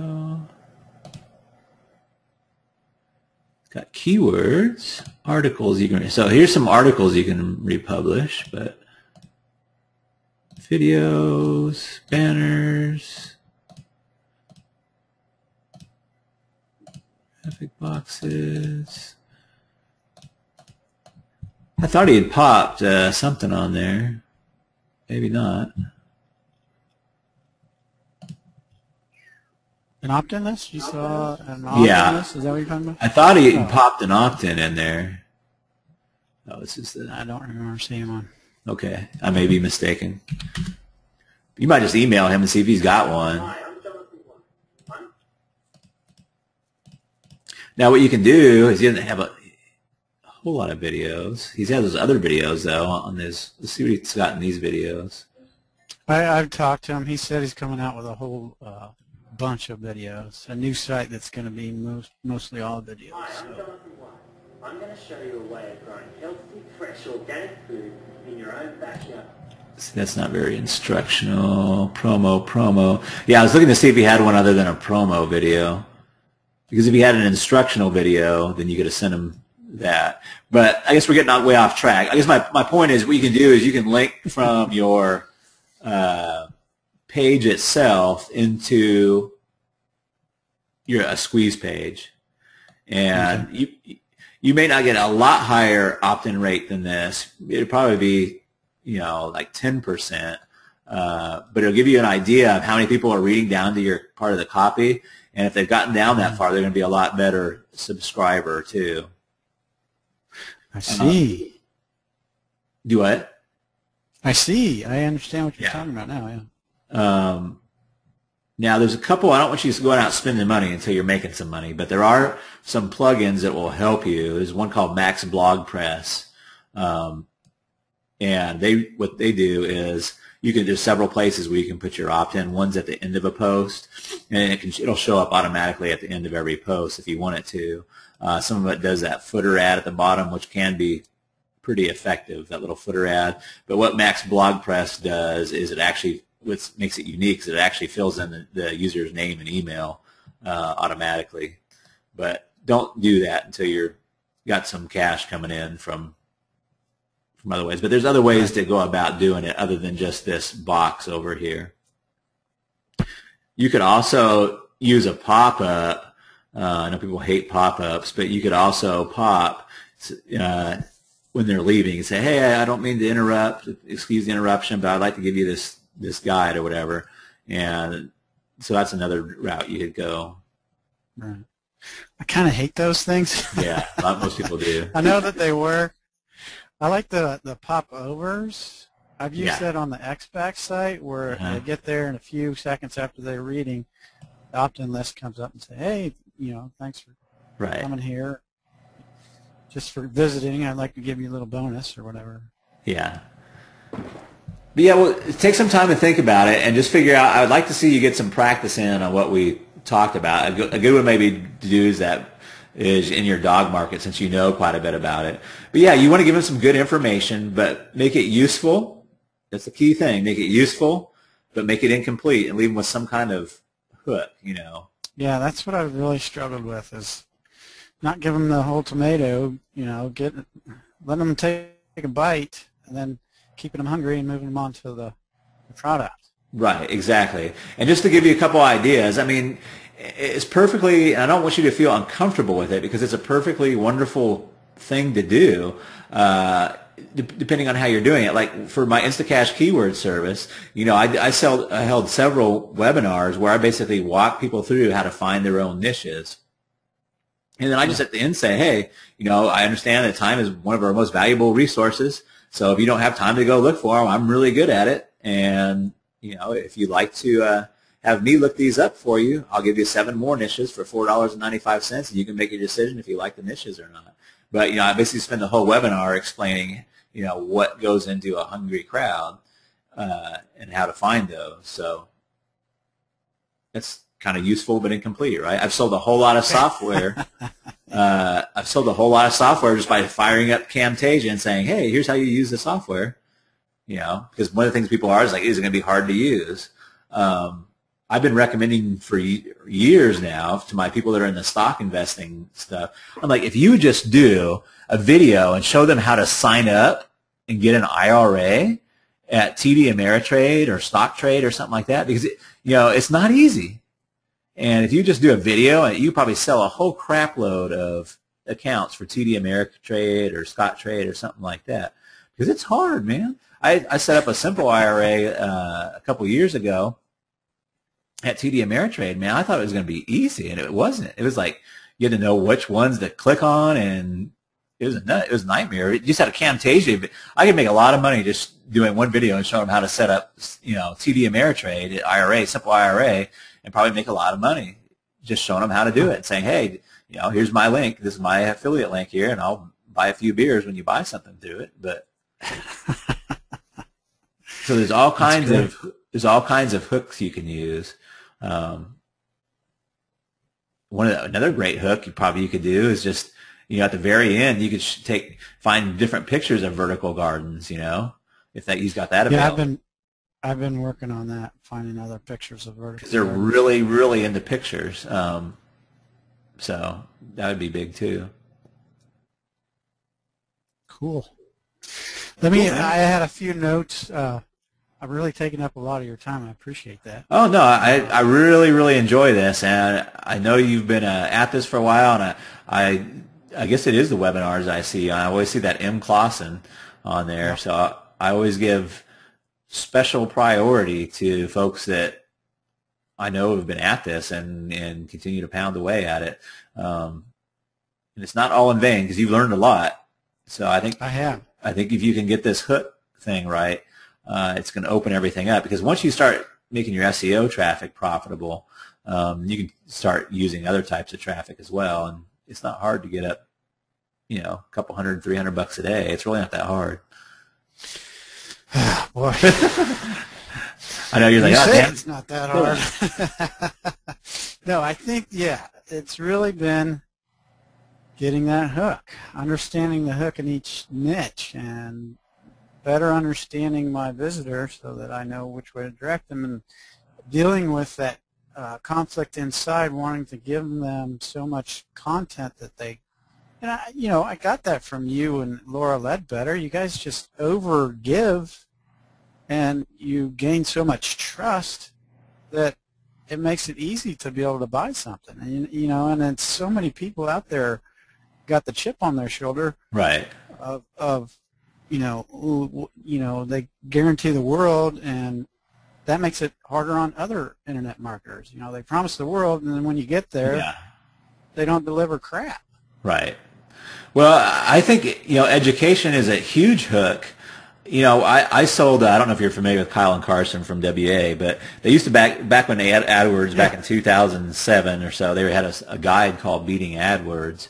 And what I did was I get on all these different keywords for like Data Entry Pro and everything that were trying to basically scam people. Basically, their thing was make money by writing little ads, but they weren't telling them that they had to pay money to do it, And so what I did was I explained all that to them. I'm like, hey, look, you got to pay money for these, but it's really not that bad, because at the time you could buy your clicks at like 5 cents, 10 cents, 20 cents. So obviously all your campaigns are not going to be winners, but to get a winning campaign, I've been using this Beating AdWords from Kyle and Carson, but I just told them what was the skinny on it, man. You don't get paid just for writing. You don't just write the 3-line ad and press submit and you get paid. No, you got to spend your money on that. And just by doing that, my conversion rate was really high for those. So it was just a matter of being, and that was the hook. I understand it now.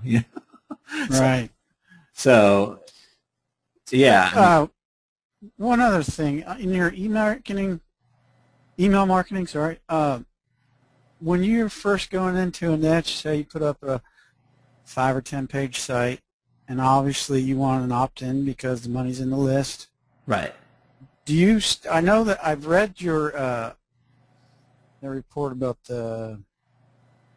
how you go through your email, but before you even set anything up, do you have a certain amount of auto-responded emails, or do you more drive by the seat of your feel the crowd out and drive by the seat of your pants? Yeah. Here's the way. Yeah, what you're asking is, do you just start out writing 12 different autoresponders, or how do you do that? Here's what I typically do. I start out with one message, and then I start having conversations and getting feedback from the people on the list, and then that builds my next email. So I deal with the problems that they're having, and typically my emails are like problem related. So what I'm saying is that might be okay, how to make well, let's do your dog training. So hey, thanks for stopping up to my dog obedience training. You know what we're going to focus on for the next couple times we get together on dog chewing problems. Hey, what kind of dog chewing problems are you having? Are they chewing their paws or their furniture, so on and so forth? And then get that feedback. And then my next email, hey, John wrote me from Ohio, and he says his dog is chewing his paws, and he's tried the sprays, and he said the spray didn't work or what have you. And I might talk about the spray a little bit. But what I'll do is I'll save all those in my broadcast, right, as I go along and have those conversations. And then that will become my follow-up broadcast. Does that make sense? Yeah. Now, if I don't get any good open rates or click-throughs or whatever, then I may not put that into the follow-up. Gotcha. Now, if I am going to sit down, I don't hardly do this anymore, but if I am going to sit down and write out 10 emails in a row, they're probably going to be all based off of problems that my market is having, that I've researched from forums or from Amazon, so on and so forth. By this time, you've already got the popcorn popping. You know that the crowd's hungry, and you've got great research into what are the top hot button issues that they're dealing with. Right. Yeah. Gotcha. But typically I kind of fly by the seat of my pants and just send the broadcasts out. And then I'll take those broadcasts and say, oh, this one got a really high open rate, and I got a lot of response back on that one. So I'm going to put that into the follow-up. And then some of them are duds, man. I strike out a lot, too. I like to try a lot of different stuff. I'm like, okay, don't use that one, That's tough, man. It took me a while to build up. I mean, I just got about 120 people on my XBAC newsletter. Yeah. And I failed miserably on my first autoresponder series, and then I wiped it all out, and then I thought that you did kind of, flew by the seat of your pants kind of situation and just filled out the market at each email that you sent out, and I tried that, and then like 5 people unsubscribed from my list, and I was like, oh shit, what did I do? Oh, don't worry about unsubscribes. What you have to understand, especially about this market, is that for the actual XBAC stuff, you've got kind of a limited window. Yeah. So what you want to do is you do want to kind of be in front of them. Otherwise, they kind of like forget about you. They're really bad about hitting the spam button if you don't keep in touch with them. But then you want to start going into like different topics as well, like if they're getting back into the dating scene, so on and so forth, because they respond to those very well as well. Huh. So after they've been on your list for like 2 or 3 months, then you might want to start talking about, if you're using Aweber, you can segment that out. But anybody that's been on your list for like longer than 3 months, you might want to move on to like products like Catch 'em and Keep 'em. How to improve your dating, or actual dating sites themselves, Match.com, Chemistry.com. Gotcha. Okay. Yeah, that makes sense. Yeah. All right. To email them, 2 years after they've been on your list, they may be married by now, Well, at least I got one good response after I sent out something about cheating or whatever. Somebody actually unsubscribed and said, hey, it worked out fine. It's all good now. Thank you. And awesome. That was awesome. Yeah, those are the ones I got. Hard drive. That's what really got me motivated in this niche, is just to see and really help these folks out. And when I've got people getting married and getting back together, that was really motivating for me. So that's cool. Yeah. Well, Matt, I'm sure hoping I'm trying really hard, because you're a really great guy, and I want to see you do really well on this. So I think appreciate all your time, Travis. Really. I'm going to keep probably kicking you in the butt. So please do. Pick one of those and see if you can get a good hook go in there and get some traffic and some popcorn popping on that. Right on. I'll get on it. All right, man. Appreciate you. Keep it on the forums, and I'm really glad that you guys came out with this. It's really cool. I was with Carson and them. And Yeah. I think I was introduced to them from you. And Yeah, and I still think they're a wonderful, wonderful service. What we're trying to do at Freedom FastLane is probably be a little bit more intermediate and advanced than straight out newbie. We probably do want to get some of those materials, but I want to focus on making people good marketers, learning marketing. And that's exactly sales. what I needed. You got your finger on the pulse there, brother. Appreciate it. Cool, man. I'll catch you later. Thanks a lot. All right, bye-bye.